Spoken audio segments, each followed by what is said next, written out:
This is the most serious thing that I've ever said to the public in my entire life. I'm Ric Flair, and I play the game by my rules. If you are the best at what you do. Spotify gave Harry and Meghan $20 million for a 12-episode podcast, and it flopped.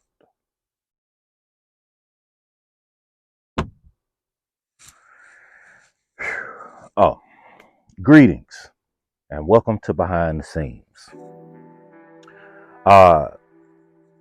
Disregard that bullshit. This behind the scenes. So I've been looking at some of my analytics for the platform and, just checking some numbers, crunching some numbers, if you will. And there are quite a few younger men watching the platform, which I love it. I absolutely love it. Right before the pandemic started, I'm talking about right before, I was coordinating a youth group, right? I was going to have, at the time, again, like right before the pandemic hit, I had 6 youths, 6 young men, age 9 to 13, lined up, right? I had contracts written up for them. I had a sponsor, all right? It was going to be a 10-week program every Saturday, and it was going to be based heavily on how important looking and dressing well is to being a member of society as a man, right? I had 4 black youths, a Hispanic, and a white kid. So it was going to be great. Like I said, I had sponsorship for this. The sponsor was going to fund any materials that were needed. He was going to fund the shopping for the young gents. And now the shopping was based on, at the end of the 10-week program, we were going to the Queen's Cup steeplechase, all right, as a group. So group package, he was funding that. He was funding their clothes to go. Like, it was going to be real lovely. It was going to be a real successful thing. And I was hoping to actually be able to build from that, over the course of time, and make it even bigger. Every year I wanted it to grow. So if I had 6 or 8 kids the first year, I wanted to have 12 the next year, and 2 events to go to. The next year I would want to have 15, a rented space for the Saturday meeting. Like, I wanted my sponsorship to grow, and I felt like it would be no problem, right? Pandemic hit.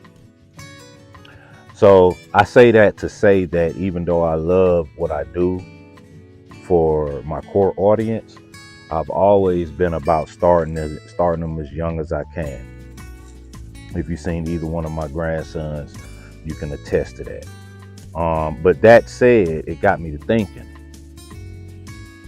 A lot of times when I'm on Seamless Style, when I'm talking about a particular ensemble, I may state what this ensemble's purpose is, and I may say something to the effect of, oh, this is perfect for a Saturday vibe, when there's overcast outside and you running errands, or you just hanging out with your significant other. A lot of times significant other comes into play. And that's cool, because a lot of us do have significant others. However, we got to include everybody. So this behind the scenes, I want to talk specifically to the brothers who are single. All right. I want to talk to the brothers who are single, and I just want to give y'all some free game from a 50-year-old who's been there and done that. All right. I've done it at pretty much from every heterosexual angle you can think of. I've done it. And the game that I'm about to give you is the most successful. It's the most rewarding, but it does depend on what you're looking for. All right. So let me give you a scenario. I'm gonna paint a picture for you because that's what artists do. You met a woman. I don't care how you met her. I don't care where you met her. You met her at the club. You met her at the grocery store. You met her on the job. I don't care where you met her. All right. You met a woman. She's very intriguing to you. All right. For whatever reason, she's sparked your interest. All right. So I'm not talking about the chick that has already made it clear, however, she's made it clear to you that she just wants you to smash. If you are at an age where you're really willing to entertain the chick that's in her whole phase, then do your thing. It's Russian roulette with your dick. But hey, do your thing. I'm not going to tell you not to make mistakes and not to learn by trial and error. Just when you play dice with your dick and you crap out, sometimes a crap out could be permanent. All right. So just keep that in mind. Every time you decide the ass is just too fat and you just got to hit it. Just keep that in mind. It could be permanent. Permanent could mean something that you can't get rid of with a shot. Permanent could mean something that's going to eventually kill you. Permanently could mean something that you may or may not be stuck with for the rest of your life. All right?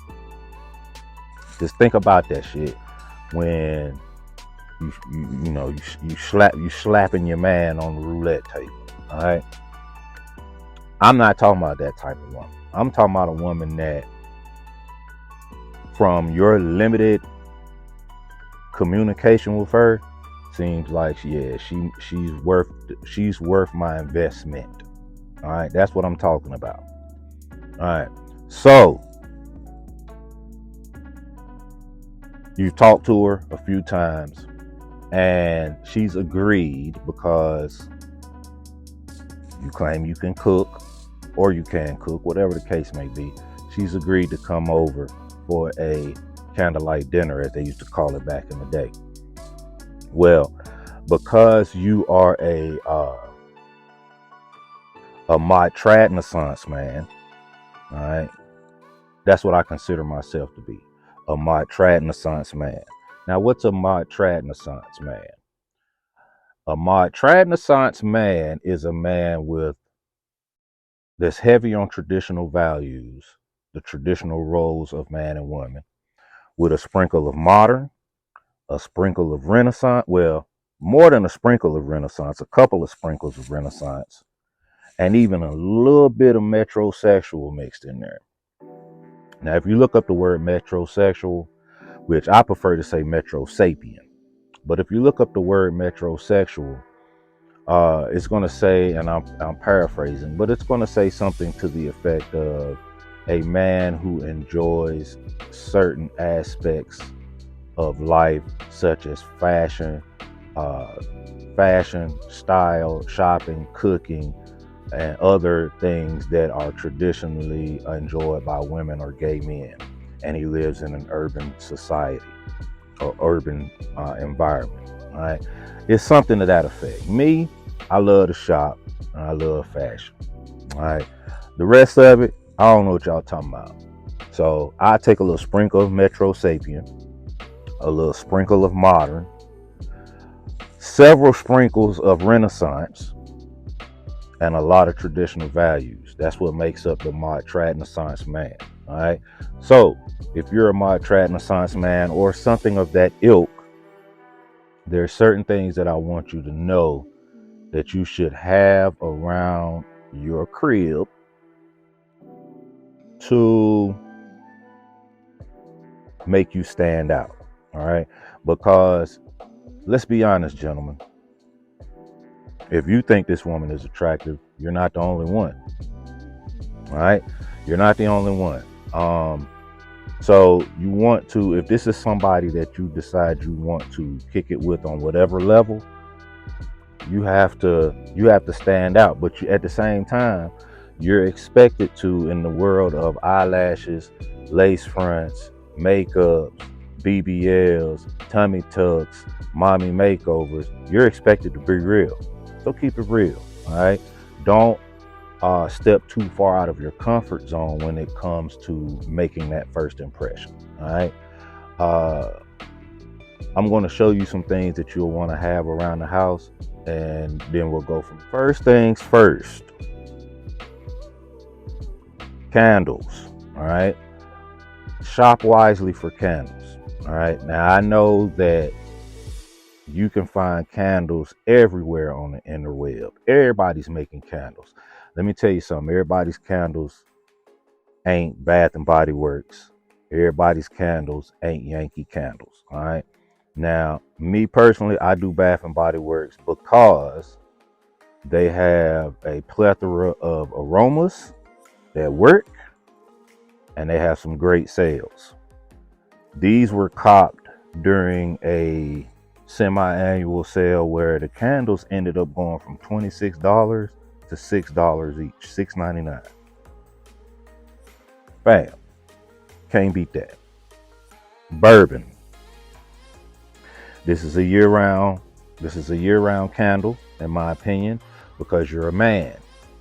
And why wouldn't you want your bedroom or your house or your bathroom or your kitchen to smell like this? Your man cave to smell like this. I drink bourbon. I drink whiskey. I love this aroma. All right, this is a year-round aroma. This is called gingham. Gingham had an entire campaign a couple of years ago. The main notes in gingham are perfect for spring and summer. The main notes in gingham are perfect to attract a woman's aroma palette. All right, except unless her name is Miranda Priestley. And the reason Miranda Priestley would not like gingham is because the two main notes are clementine, which is a fruity note, and freesia, which is a floral note. If you have not seen The Devil Wears Prada, then you don't know what I'm talking about. If you've seen The Devil Wears Prada, you're probably still laughing. That said, gingham is perfect for spring and summer. All right. So two fragrances you would definitely want to try is something that represents you as a man, and then something that's going to attract a woman. It's not too feminine for your house being a manly house. Okay. Now, when it comes to what fragrance to wear, when she knocks on the door and you open the door and you give her a nice, friendly, but let's see if we can be more than friends type hug, this is the type of fragrance you want. All right. The new Polo Red. To me, this smells like a mix of all four reds. All right. And I would even go so far as to say 25% of each of the other four reds. So 25% Polo Red Intense, Polo Red Extreme, Polo Red Rush. That's what this smells like to me. So it's strong without being overbearing. So you won't need to put a lot on as if you're going outside of the house for 8-12 hours. But you know, this right here, if you're my age or close to my age, you remember how Cool Water, you remember how Issey Miyake used to do them? This does that. All right. So you want to have something like that. You want to have certain things around that are going to cause conversations. All right.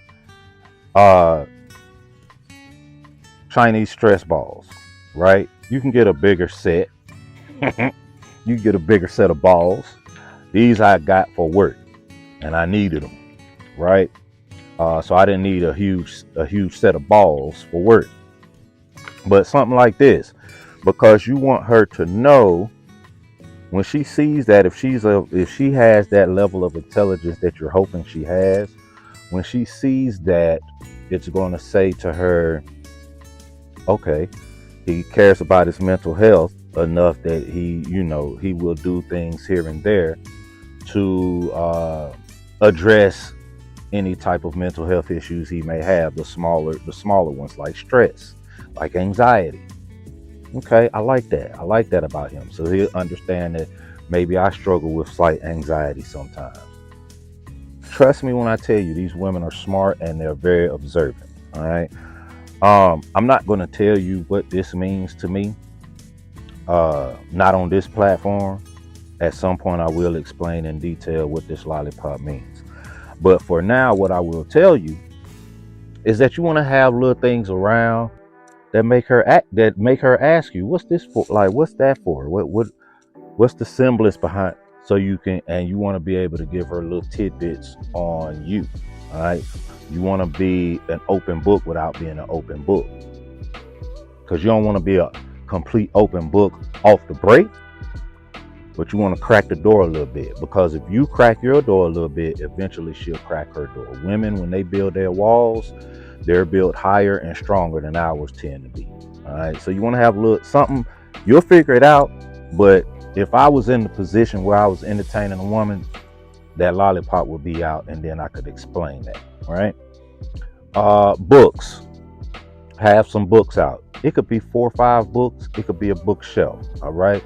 If you are a reader like that, then by all means, you want to have or build or pay for whatever a nice wooden, hopefully. But if it's a more of a modern layout that you have in your crib, fine. But you want to have a bookshelf if you're an avid reader. If you're not an avid reader though, which I'm not an avid reader, but I do have a few books, a few magazines. You want to lay them coffee table books out. You want to lay a few books out. Let her see that the PlayStation 4 or 5 that's under the TV in the living room is not your only means of entertainment. Okay? You don't want her to think that all you do is play your video game, watch TV, play YouTube, whatever. All right. Now, as far as dinner is concerned, whatever you're cooking, one thing about men is we do need to work at being better communicators when it comes to women. So I say that to say this: when you offer to cook dinner and she accepts, the next thing you should be talking about to her or with her is, what does she like or dislike? Is she allergic to anything? These things are important, because if she's allergic to sour cream, better yet, if she's allergic to ricotta cheese and you make lasagna, well, you just wasted all of your time and hers, and she's turned off. All right. So, get that out the way so you know what to cook and what not to cook. Also, if you know that beans make you gassy, don't cook Mexican. Don't cook any Mexican dishes. If you do, hold the beans. We not there yet. Like, all of these things need to be thought about before you prepare a meal. All right. But by all means, please have a decent bottle of wine. I drink bourbon and whiskey. I will drink wine. I can count on 2 fingers how many times I bought wine, though. I don't have enough fingers and toes to tell you how many times I've bought bourbon or whiskey. All right. But if I was to be entertaining a woman for a candlelight dinner, I'm going to have several bottles of wine there. Now, am I going to spend $80, $100 on a bottle of wine for somebody I may or may not be kicking it with after the night? Absolutely not. But $10, $15 for a bottle of red, $15, $20 for a bottle of white. That's what we doing tonight. I don't care what my money look like. That's what we doing tonight. Now, moving forward, if she just so happens to be a wine connoisseur and she's not a fan of those wines, but she drank it because you bought it and she was appreciative. But moving forward, she tells you, baby, this is how we shop for wine. Then yeah, but first night, first date, first candlelight dinner, nah. $15-$20 max per bottle, but nice bottles. And just depending on the woman or the style of woman that you like, flowers. Now, this may not be your regular, you know what I mean? You may not have flowers all over your house. You may not even have plants. We as men don't tend to have plants in our bachelor pad, which is something we should rethink. But maybe just a half dozen of, because I'm hoping you've either figured out or asked her what her favorite color is, right? So maybe a half a dozen blue roses in a nice little vase, just sitting right there, something that she can look at and say, wow, he's really thought, all right? And then when it comes to sitting down, eating dinner, fellas, these ain't just to hold up our shades and our glasses, all right? These ain't just to keep our heads from tilting from one side to the other. Listen, not only listen, but hear, all right? Because while you're talking, she's listening and hearing. She's listening for red flags. She's hearing your likes and dislikes, even if you didn't say a thing about what you disliked. If you did not say something to her, that means you didn't like. It's something you don't like. She's listening. You need to do the same. All right. Because the last thing you need to do is ignore warning signs and then get in the midst of some type of relationship with somebody you don't like, or worse, somebody that's crazy. All right. Every woman ain't crazy, and neither is every man. Every man ain't a bum. All right. Listen and hear. All right. And that might be the hardest thing for some men. And I'm not shooting shots at anybody. I just know that a lot of times we as men, we listen, but we don't hear. We hear, but we don't listen. When it comes to that candlelight dinner, that first real date, that first intimate setting with this woman that in your mind is really dope, and you want to make sure she's all that, then you're going to have to listen and hear. All right. And then when the night is winding down, if you are still all in with this woman, then you can make your offer for her to spend the night. If she says no, you cannot by any means look defeated, deflated, or disappointed. All right. You have to look as if I perfectly understand and I respect that. Now, once she gives you the kiss and walks and you walk her to the car and you see her off, you're gonna go in the house. You're gonna do all that. I promise you are. But if it takes her 15 minutes to get home, in 20 minutes you need to be calling her or texting her, make sure she got home safe. Hold a conversation with her. You know what I mean? Don't rush her off the phone, and make plans for y'all's next encounter. All right? You cannot expect for a quality woman to just give it to you on that first night. Now, that said, if she doesn't mean she's not a quality woman. It just means that she's a woman that's more comfortable and confident in who you have presented her to be and who she is. So she said, hell yeah, I'm gonna spend the night. I thought you never asked. That's not what she's gonna say outwardly. That's what she's saying in her head. Outwardly, it's gonna be more subtle. It's gonna be more coy. All right. But when it comes to an intimate setting with a woman, there are nuances. All right. There are nuances, and the game can change and pivot at any moment. But if you follow some of these guidelines that I've given you, you're going to set the table for a much smoother transition into whatever it might be that you want with this woman. All right. Hit that like, hit that subscribe, and tell a friend, because we here. Modtradnassance, Ralph Lauren guys, Metro Sapiens. You feel me? Artists paint pictures, haters paint narratives. And since I'm an artist, I'm gonna leave y'all with this this rig that I did with those Paxtons. The ensemble I put together with what I had. All right, a little pre-fall for everybody. If you went and got the Paxtons, or if you're thinking about getting them, this is a look idea that I'm giving to you all. All right, y'all have a good one.